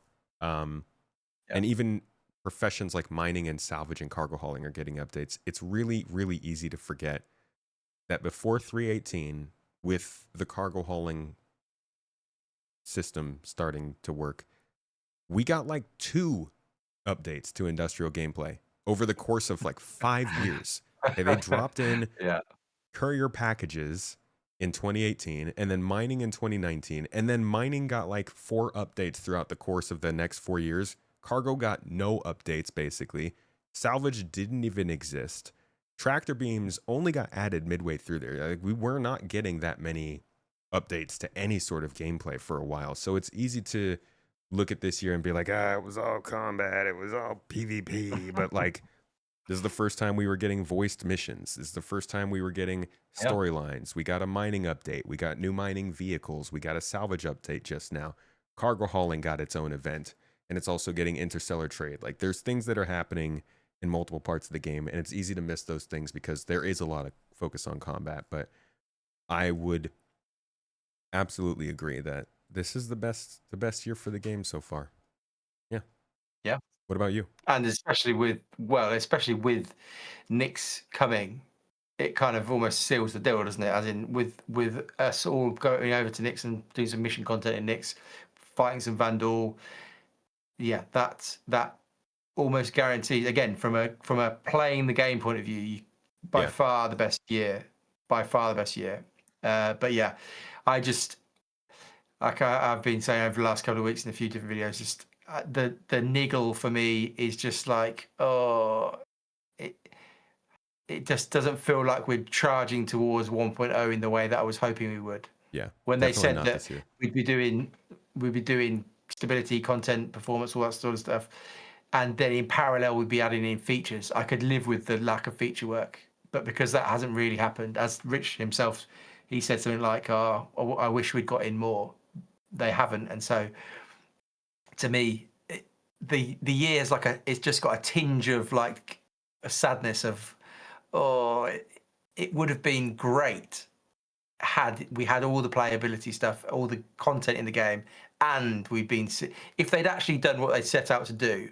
Mm-hmm. I think I'd be sitting here feeling really satisfied, thinking they're on it, they're making tons of money, they're going to be able to push forward the game, but until they get to the point where they are doing both in parallel content and then feature development in the EPT or tech preview, I'm a bit like hesitant to say that it's been a perfect year. It's not been a perfect year. Dude, it I'd could say have it's been good. They got close. It could have been close. Yeah. Yeah. Like it was just the anxiety I feel like most people are feeling right now. We all see problems that are happening with the development. But in terms of the large picture, the anxiety I think everybody's feeling is basically just that we want the features to still be worked on. It's like they told us they were going to give us a nice hot chocolate with whipped cream on it, and then they forgot the whipped cream. I'm like, this is Yes. good, dude, but there's Good another way. half to it. Yeah. That's a good way to put it.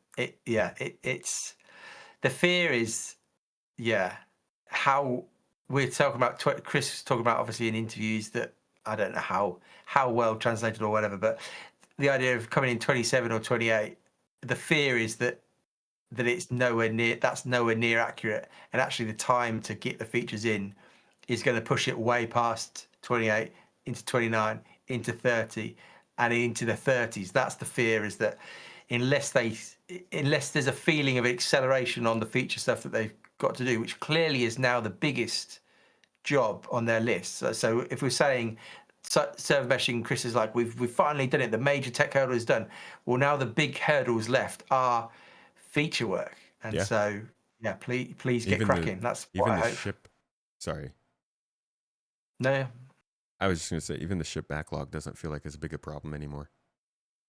no, they've really started making really good progress on that, and so it's just can you deliver a good version of crafting? Can you deliver base building? Can you get the social tools in? All these things that will take the game from being what it is now, which is something that can be fun and can be a really good time, to being a proper experience with proper tools and proper features and a expansive universe that you can do anything in and everybody loves, and the whole world is like, this is the best game in the world. Wow.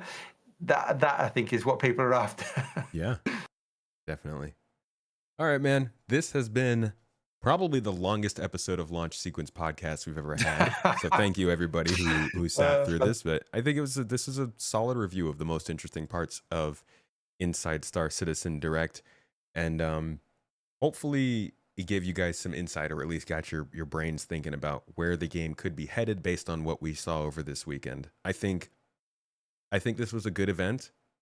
I think it was disappointing in ways, but that disappointment does not make it a bad event. It just did not include the most important things.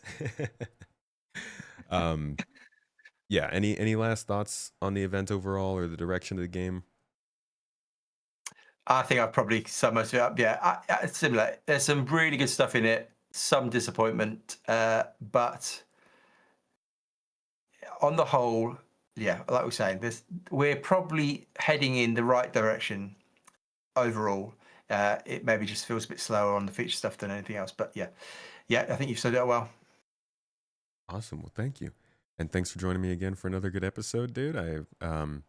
Guys, make sure to check out his own content on this. He put out one of the fastest reviews of CitizenCon I think I've ever seen. You want to let people know where they can find more of your videos and talks? Yeah, so 10Pound42 on YouTube. Normally it is performance stuff, but then sprinkling in more kind of thinking about the game and opinion-based stuff. Very dangerous on the internet. And I normally say, oh, that's enough internet for me. But I have recently started doing a bit of streaming, which is on YouTube and also on Twitch. So come and check that out if you want to hear more. 10 Pound Live. Yeah. If you guys enjoyed this show and you are a supporter, whether on Patreon, YouTube, or Twitch, you can always come and join us live. We've got live chat here with the supporters who like to join us. And you can also get just access to the podcast early. It gets recorded on Fridays usually and posted on Mondays. And we like to give our supporters some time to wallow in the copium over the weekend on their own. Next episode is going to be a bonus, so keep an eye out for that. I'll be having Luke Stevens on to talk a little bit about the direction of the game from an outside perspective. I hope you guys enjoyed this one. Again, we are available on Spotify, Apple Podcasts, Pocket Cast, wherever you get your stuff. If you don't like the YouTube thing, pictures and seeing our pretty faces. But they're so pretty. Anyways, thank you guys for being here. Thanks for watching or listening. I hope you enjoyed this, and I'll see you in the next one.